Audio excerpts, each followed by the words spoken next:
여러분, 성경의 인물들을 우리가 살펴볼 때요, 참 기가 죽을 때가 많습니다. 그 신앙의 위대함, 믿음, 그리고 지혜와 능력에 입을 다물기 어렵습니다.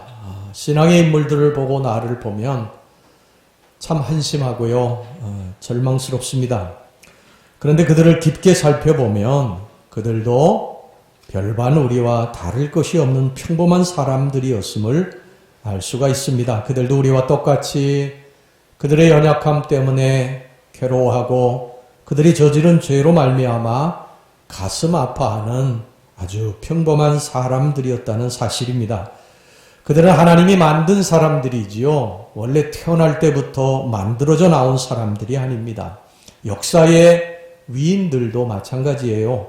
우리는 사람들의 입에 오르내리고 글에 기록된 사람들의 생애를 보면서 기가 질리고 고개를 흔들지만 그들의 또 깊은 속을 들여다보면 그들의 인생도 우리와 다르지 않다고 하는 것을 금방 깨닫게 될 것입니다.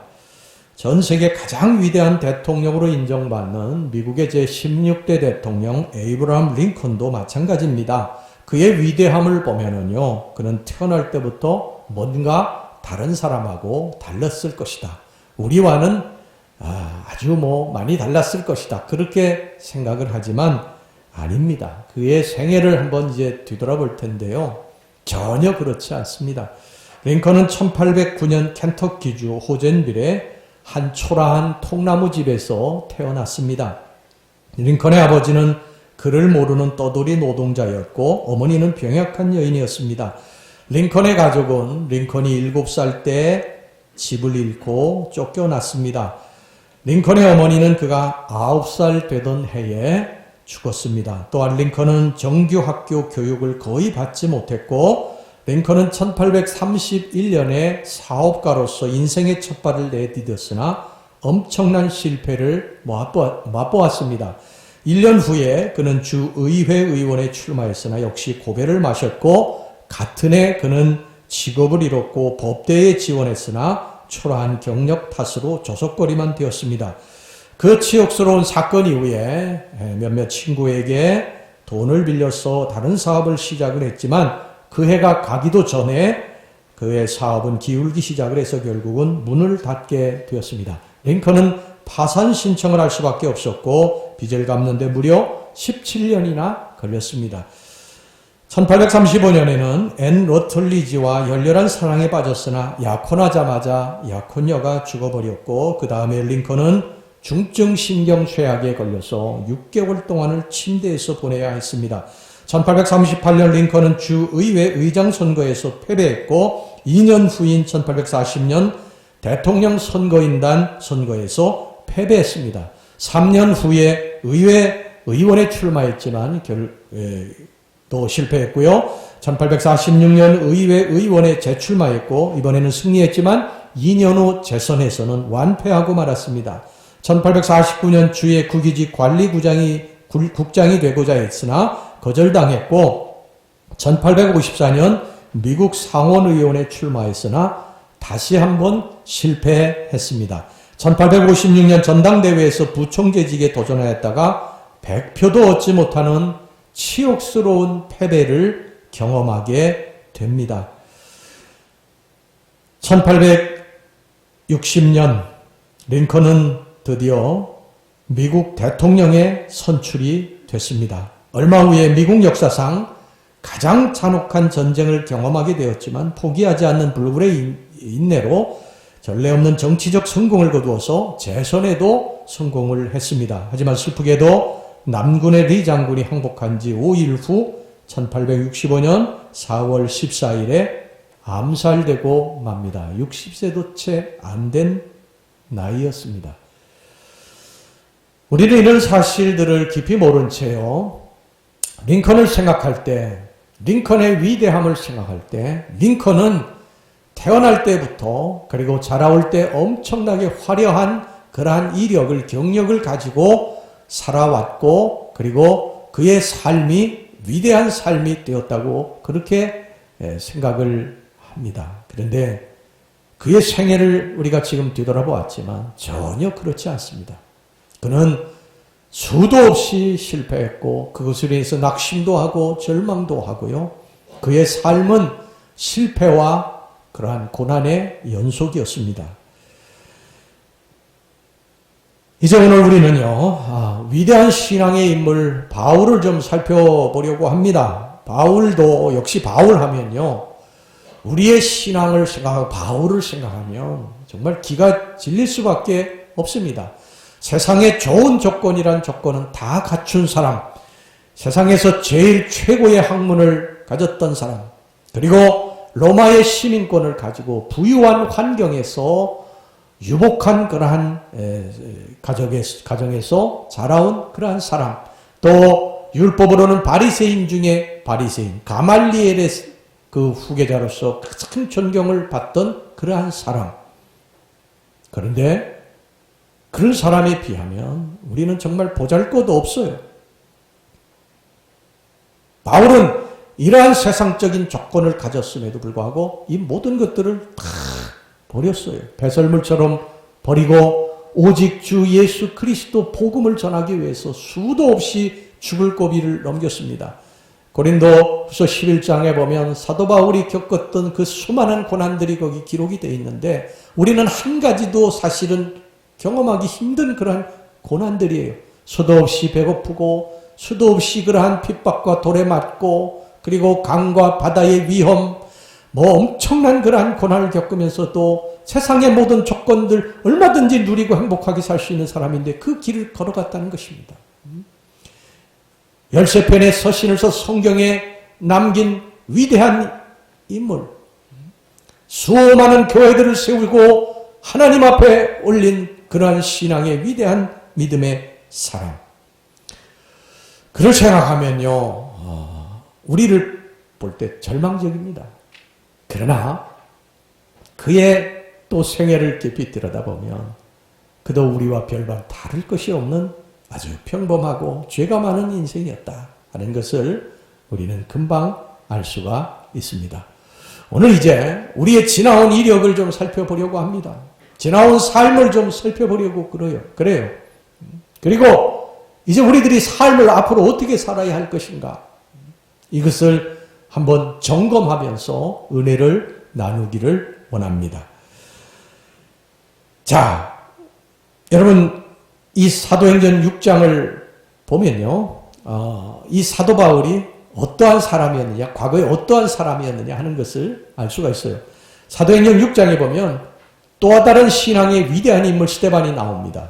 스데반은 성경에 보면 지혜와 권능이 충만했던 사람, 그 수많은 사람들이 돌을 던지는 그 현장에서도 얼굴이 천사와 같았던 그러한 하나님만을 바라보는 사람, 스데반. 그런데 그 현장에 젊은이가 하나 있었습니다. 바로 사울입니다. 나중에 바울이죠. 거기 왜 있었냐 하면 스데반을 죽이려면, 돌을 던져서 죽이려면 유대의 율법에는요, 사람을 죽이려면 두세 사람의 증인이 반드시 있어야 됐습니다. 그 두세 사람의 증인 가운데 한 사람이 바울이에요. 이 스데반의 옷을 들고 있었던 사람입니다.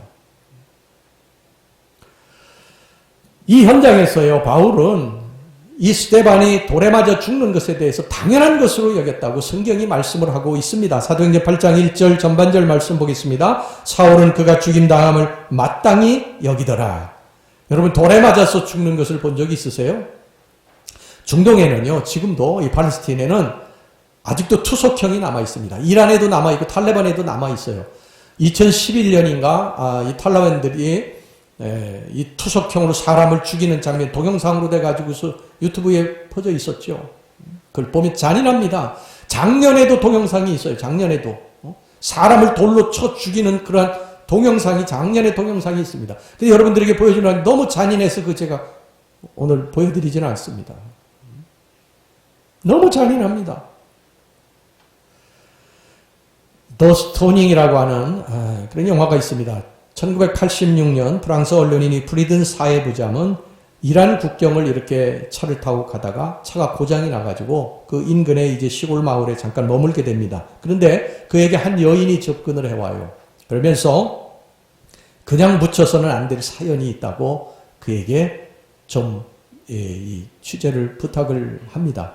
처음에는 이 사회부장이 이 여인에 대해서 좀 이상한 여인이다 이렇게 생각하고 가까이 하지 않으려고 했지만 이제 그 여인이 하도 사정을 하고 해서 그와 이제 인터뷰를 하게 됩니다.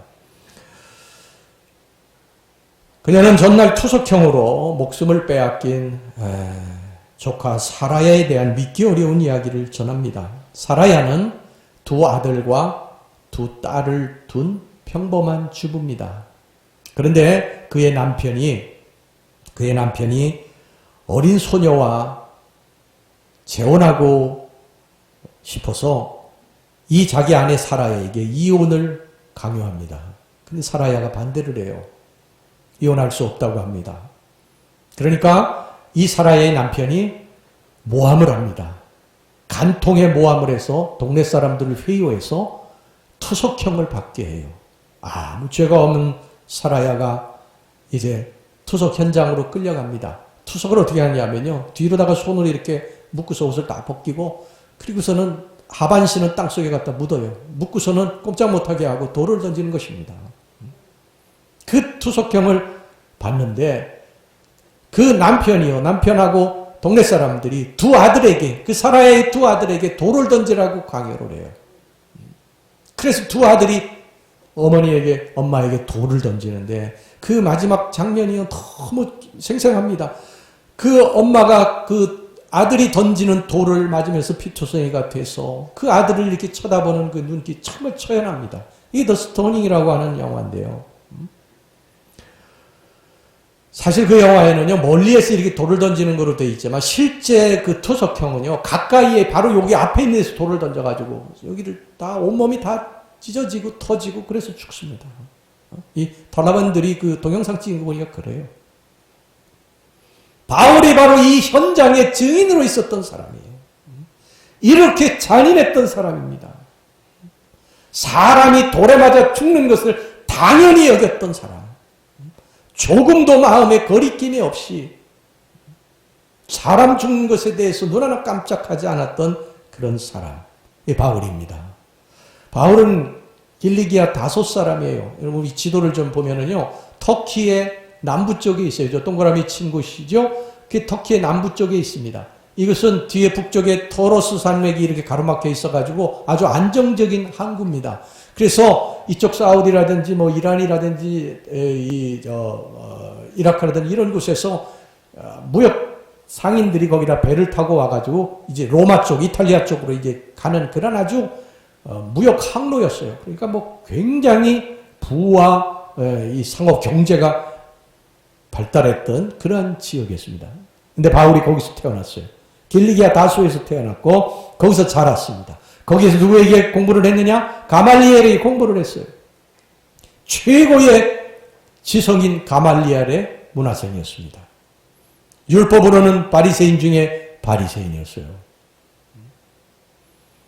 그의 가족은 조상 때부터 로마 시민권을 가졌던 사람입니다.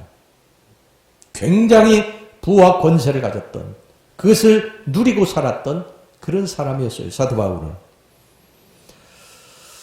그는 헬라 사상을 경멸했고 언젠가는 자기가 산헤드린 공의 회원이 될 것을 그렇게 믿고 살았습니다.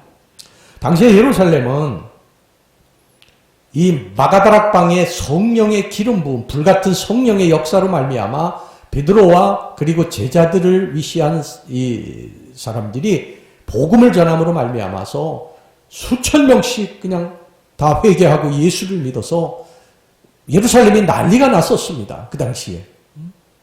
그러니까 종교 지도자들이요, 이들을 잡아가지고 감옥에 가뒀어요. 감옥에 가뒀는데 주의 사자가 그 감옥에서 제자들을 밖으로 이끌어냅니다. 그 이들이 막 당황을 하게 되죠. 그래서 이들을 죽여야 되겠다. 이 제자들을 죽여야 되겠다. 이렇게 생각을 하게 됩니다. 사도행전 5장 33절 말씀 보세요. 그들이 듣고 크게 노하여 사도들을 없이하고자 할세. 그런데 이것을 누가 말리느냐? 가말리엘이 말립니다. 가말리엘이 아까 바울의 스승이라고 그랬죠. 근데 가말리엘은 그 당시에 율법의 최고봉에 있었던 사람이고 모든 백성들의 존경을 한 몸에 받던 사람이에요. 그래서 가말리엘이 이야기하면 누구든지 들을 수밖에 없어요. 자, 여기 사도행전 5장 34절 말씀 보세요. 바리새인 가말리엘은 율법교사로 모든 백성에게 존경을 받는 자라 공회 중에 일어나 명하여 사도들을 잠깐 밖에 나가게 하고. 그러니까 종교 지도자들도 가말리엘의 말은 거역할 수가 없었습니다.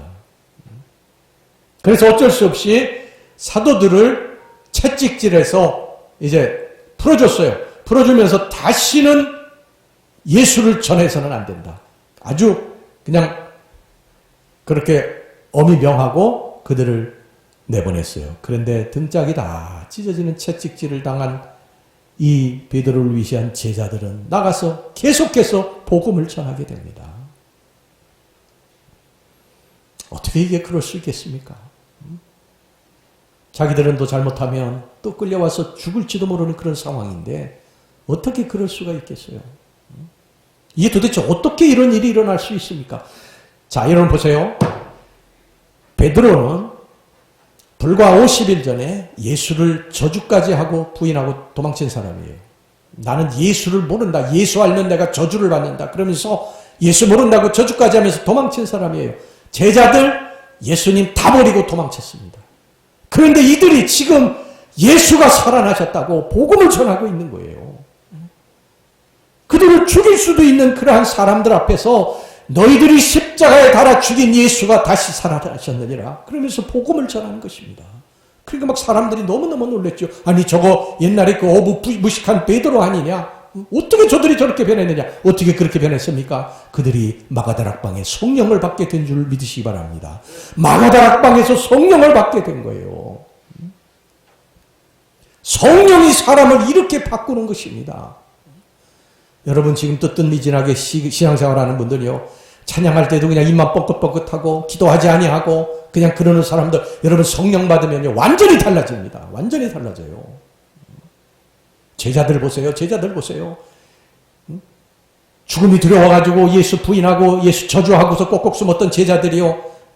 불과 50일 만에 완전히 바뀌었는데 그 마가다락방에 성령을 받고요. 예수 너희들이 잡아 죽인 예수 살아나셨느니라. 살아나셨느니라. 천하지 않습니까? 여러분 세상에서 가장 무서운 사람이 누군 줄 아세요?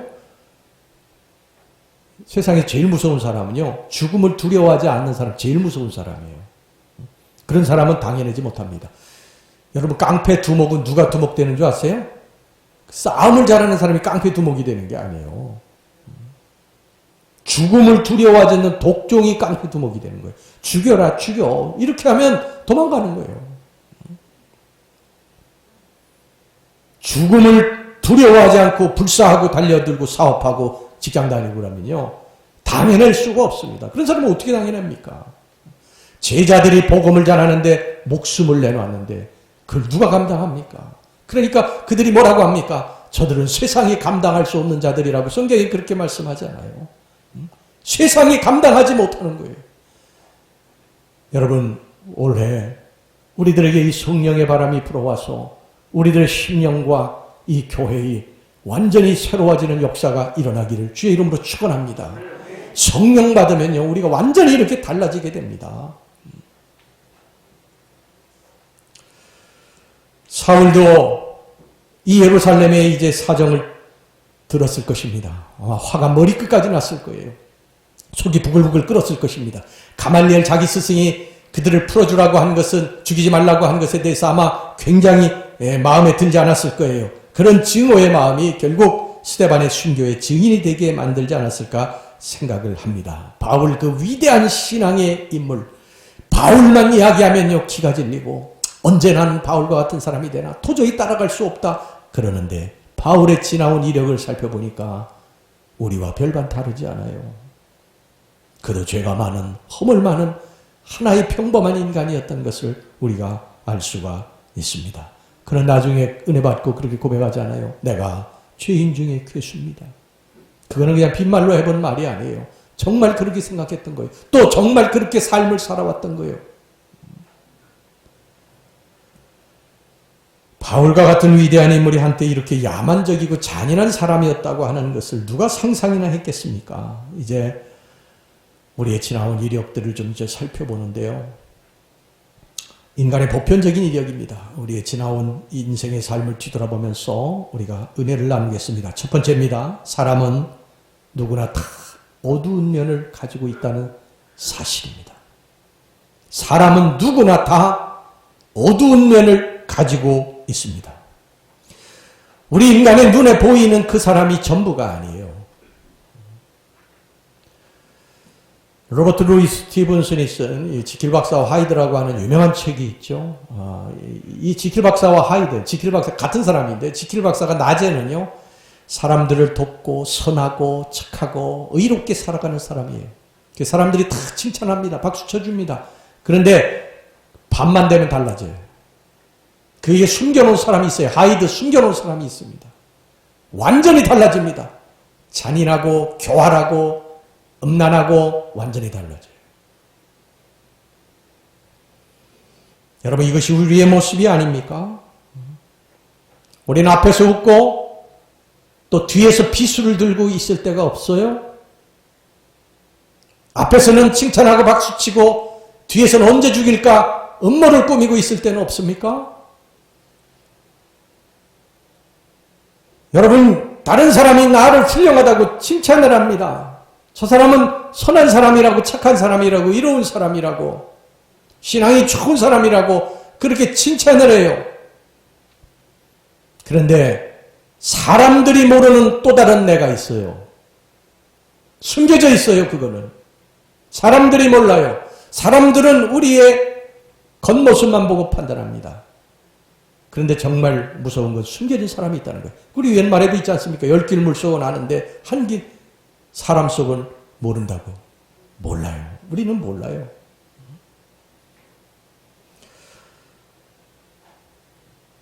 겉으로는 얌전한 사람, 착한 사람, 성실한 사람처럼 보이는데 내면에는요 아무도 모르는 어두운 내가 숨겨져 있는 거예요. 악하고 추하고 더럽고 음란하고 잔인한 모습입니다. 여러분 큰 범죄를 저지른 사람들 보세요. 주변에 있는 사람들이 다 깜짝 놀라지 않습니까? 아니 어떻게 저 사람 착한 사람인데 몰라요. 어떻게 합니까?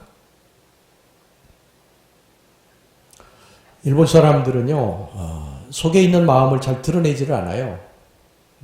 그래서 일본 단어에 타테오마오라고 하는 말이 있고 혼내라고 하는 말이 있어요. 같은 단어인데 뜻은 다릅니다. 타테오마오는 겉으로 보이는 그러한 모습, 겉으로 보이는 모습. 그 다음에 혼내는요 속으로 감추어진 모습. 일본 사람들은 이 혼내가 다 있어. 조심해야 된다고. 조심. 겉으로는 막 이렇게 웃는데 웃는 게 다가 아니에요. 겉으로는 막 정의롭게 또 뭐 선하게 이렇게 이야기하는데 그 속에 숨겨진 마음이 있어요.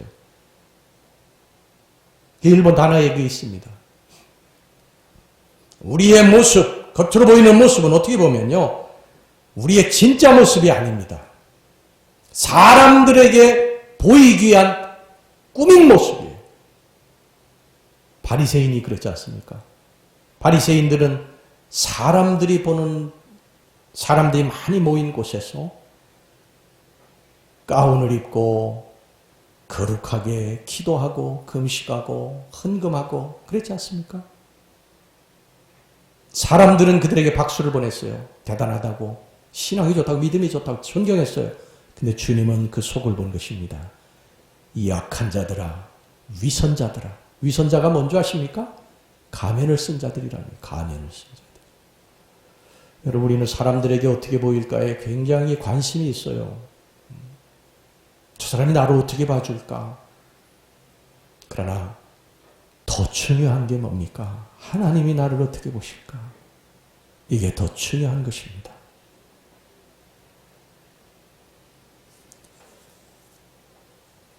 우리는 태어날 때부터 죄인으로 태어났어요. 그래서 우리 속에 타락된 본성이 있습니다. 우리가 사람들에게 어떻게 보이든지 간에 어떤 평가를 받든지 간에 그것과 전혀 상관이 없는 어두운 그러한 죄의 자국들이, 이력들이 있습니다. 그건 하나님이 아시고 내가 알죠. 그러나 여러분 감사한 것이 있습니다.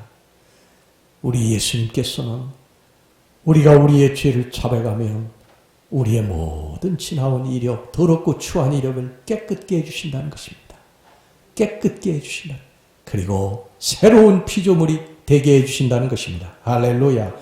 예수 그리스도를 영접하기 이전의 삶, 그 더럽고 추한 죄된 삶을 하나님께서 다 잊어버려 주신다는 것. 그리고 새 사람이 된 우리들의 모습을 기뻐하신다는 것. 고린도후서 5장 17절 보세요. 그런즉 누구든지 그리스도 안에 있으면 새로운 피조물이라. 새롭게 지음받았다는 거예요.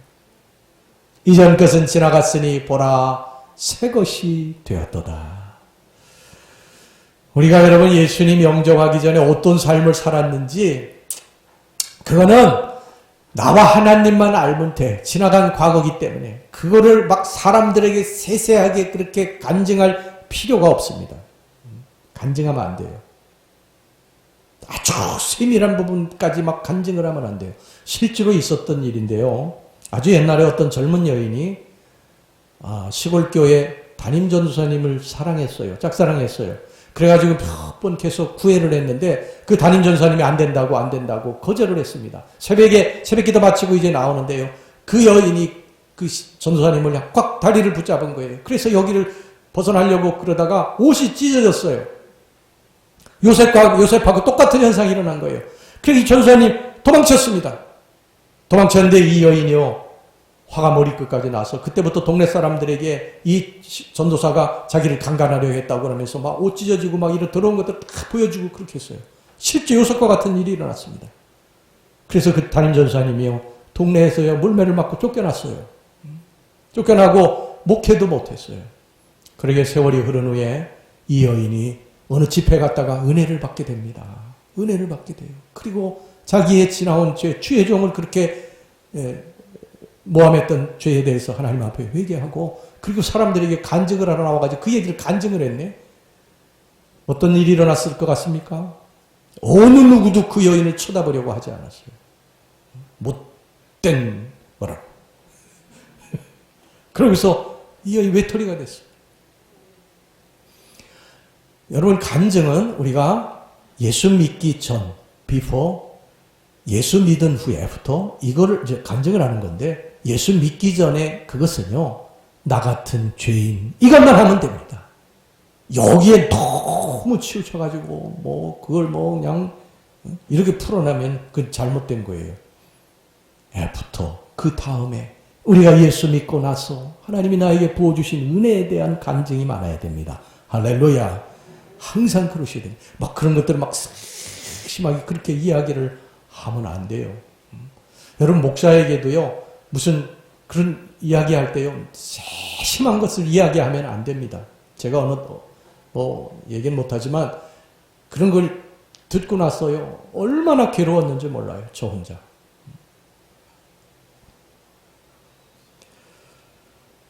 우리는 예수로 말미암아 은혜 받은 사람인 줄로 믿습니다. 지나온 과거 지나갔습니다. 그 죄를 우리 주님께서 다 용서해 주셨고 우리는 주의 은혜로 새 사람이 됐는 줄로 믿습니다. 이제 앞으로 우리들이 사는 것은 은혜로 사는 것입니다. 할렐루야. 저와 여러분들이 하나님의 은혜 아니면 어떻게 우리들이 오늘 예배 드릴 수 있고요. 살아갈 수 있어요. 숨 쉴 수 있어요. 없습니다. 주님이 다 덮어주신 줄로 믿습니다. 그 다음에 두 번째, 여러분이 과거에 무슨 짓을 했건 절망적인 사람은 없다는 것. 과거에 그가 어떠한 죄를 지었든지 간에 그는 버림을 다 받을 짓을 했다 할지라도 주님 앞에 나오면 그가 용서해 주신다는 것입니다. 그에게 은혜를 베풀어 주신다는 거예요. 우리의 죄는 너무너무 커서 우리를 바라볼 때 절망적이지만 하나님의 은혜는 그것을 덮고도 남음이 있다는 것입니다. 사도 바울의 죄는요, 과거에 사울이었을 때 엄청나게 컸지만 사람을 죽이는 현장에 눈 하나 깜짝하지 아니하고 있었던 잔인한 사람, 예수 믿는 사람들을 잡아가지고 감옥에 가두고 죽이려고 했던 그러한 삶이었지만 하나님의 은혜는 더 커서 그를 변화시켜서 하나님의 위대한 사도로 만들어 주신 줄로 믿습니다. 내가 과거에 어떤 사람이었느냐 이거 중요한 거 아니에요. 지금 내가 예수 믿고 지금 어떤 사람이 됐느냐 이게 더 중요한 것입니다. 할렐루야. 이게 은혜입니다. 은혜입니다. 우리는 이 은혜 때문에 살고 이 은혜 때문에 주님을 찬송하는 것인 줄로 믿습니다. 이것을 믿으시고 죄의 눌림에서 자유케 되시기를 주의 이름으로 축원합니다. 그런데 이용하면 안 됩니다. 하나님의 은혜와 사랑을 이용하면 안 돼요. 반복하면 안 됩니다. 그건 폭탄을 가지고 노는 것하고 똑같아서 이게 언제 터질지 몰라요. 그 다음에 셋째, 여러분의 과거가 아무리 더럽고 타락했더라도요, 하나님과 더불어 새롭게 시작할 수 있다는 사실을 기억하시기를 바랍니다. 절대 늦지 않습니다. 절대 늦지 않습니다. 늦는다고 생각되는 그 순간에도 우리가 주님 앞에 잘못했다고, 주님 잘못했습니다, 그러면 주님께서 우리들을 깨끗하게 용서해 주시는 줄로 믿습니다. 여러분, 예수님 십자가에 달려 돌아가실 때 옆에 강도가 구원받지 않았습니까? 누가복음 23장 43절 보세요. 예수께서 이르시되 내가 진실로 내게 이르노니 오늘 내가 나와 함께 낙원에 있으리라 하시니라. 일평생 뒤돌아보니까 죄만 지었다고 생각되는 분이 아마 계실지 모르겠어요. 하지만 늦지 않았습니다. 회개하고 용서를 빌면 주님께서 우리의 모든 죄를 사해 주실 줄로 믿습니다. 요한일서 1장 9절 보세요. 만일 우리가 우리 죄를 자백하면 그는 미쁘시고 이로우사 우리 죄를 사하시며 우리를 모든 불의에서 깨끗하게 하실 것이요. 예수님 우리를 용서해 주시기 위해서 오셨어요. 그래서 자기 몸을 버리신 것입니다. 십자가에서 죽으신 거예요. 누구든지 예수 앞에 와서 주님 제가 잘못했습니다, 그러면 우리 주님이 그분의 보혈로 깨끗하게 우리의 죄를 씻어주시고 우리의 죄를 기억지도 아니하십니다. 동에서 서가 먼 것처럼 그렇게 죄를 멀리 이렇게 옮겨주십니다. 할렐루야. 제가 시골 천목회 할 때 사마리에서, 남양 사마리에서 천목회 했는데, 그때 제가 개를 한 마리 키웠어요. 그 이웃에 있는 목사님이 좋은 개라고 그래가지고 비싼 값을 주고서는 샀지요. 그랬더니 족보 있다고 해서 샀더니 족보는 없고 그냥 잡아먹으라고 그러더라고요. 그래서 속았구나. 그랬지만 이 정이 들었어요. 개를 키우니 정이 들었어요. 그래서 까만 개인데 이름을 검둥이라고 지었습니다. 검둥이하고 이제 우리 집사람하고 이렇게 해서 이제 같이 이렇게 그 목회 사택에 이렇게 키웠어요. 이 개가 굉장히 커요. 근데 이 검둥이가 저희들 어디 외출을 하고 돌아오면은요, 동네 이 권사님, 김 집사님, 박 권사님 신발을 다 물어가지고 우리 사택에 갖다 놓는 거예요.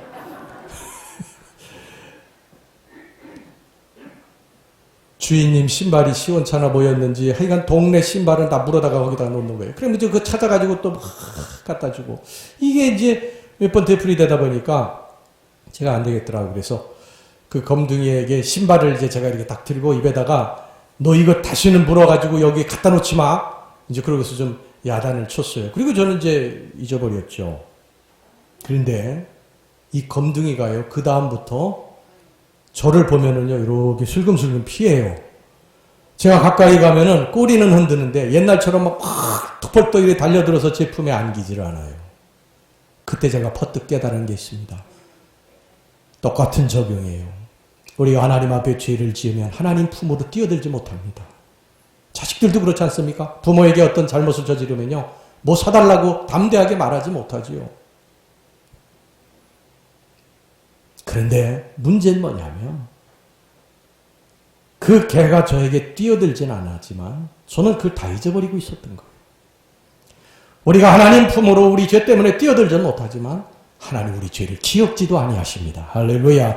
우리가 한번 용서받은 죄는요, 하나님 기억지도 아니하십니다. 사람은 그렇지 않지만 우리 주님은 기억지도 아니하십니다.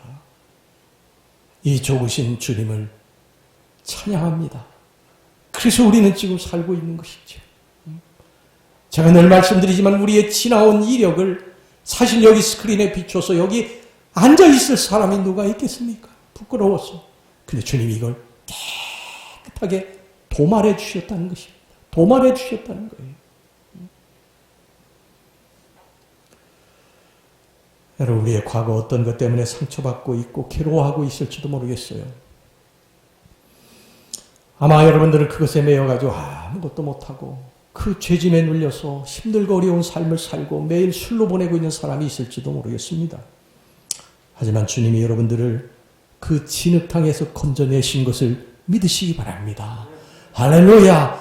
죄에서 하나님이 우리들을 옮겨주셨어요. 예수 그리스도를 믿는 그 순간, 예수 그리스도 앞에 우리의 죄를 회개하고 예수 그리스도의 품 안에 안긴 순간에 우리의 지나온 과거의 모든 죄를 깨끗게 하시고 그 다음에 기억지도 아니하신다는 것을 여러분 믿으시기를 주의 이름으로 축원합니다. 우리가 찬송가 305장 이 찬양을 부를 때마다 우리는 얼마나 감사한지요. 나 같은 죄인, 이 가사를 여러분 보세요.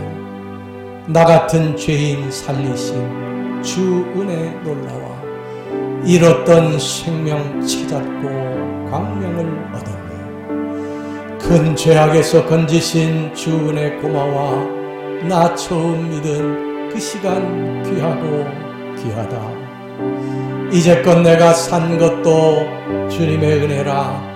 또 나를 장차 본향에 인도해 주시니 거기서 우리 영원히 주님의 은혜로 해처럼 밝게 살면서 주 찬양하리라. 사랑하는 우리 성도 여러분, 이 찬양을 우리가